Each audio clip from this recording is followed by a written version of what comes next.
చిలక ఏ తోడు లేక ఎటే బొమ్మ ఒంటరి నడక తెలిసి అడుగేసినావే ఎడారంటి ఆశల వెనక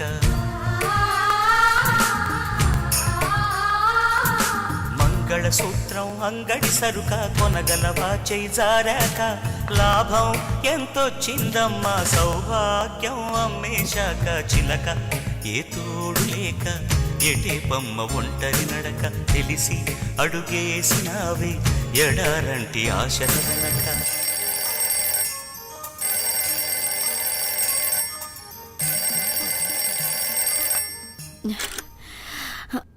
హలో, నేను చియాన్ని మాట్లాడతాండా. ఇక మాఫియాకు మిగిలిన ఒకే బాస్, ఒకే డాన్ నేనే. రే డబ్బింగ్ సాయి కుమార్లా బేస్లో మాట్లాడక మ్యాటర్ ఏంటో చెప్పు.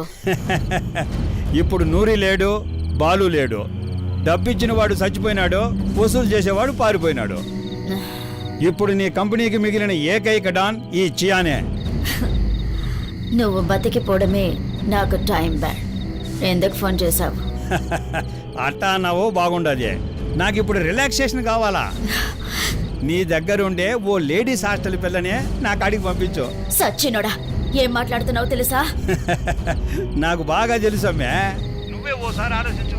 ఇప్పుడు నేను అడిగినట్టు లేడీస్ హాస్టల్ పిల్లని పంపించలేదనుకో, నీ బిజినెస్ గురించి నేనే పోలీసులకు ఫోన్ చేసి మొత్తం చెప్పేస్తాను. హో, బెదిరిస్తున్నావా? సరే, ఎక్కడున్నావు చెప్పు. ఇది రొమాంటిక్ ప్రశ్న అంటే చెప్తాను రా.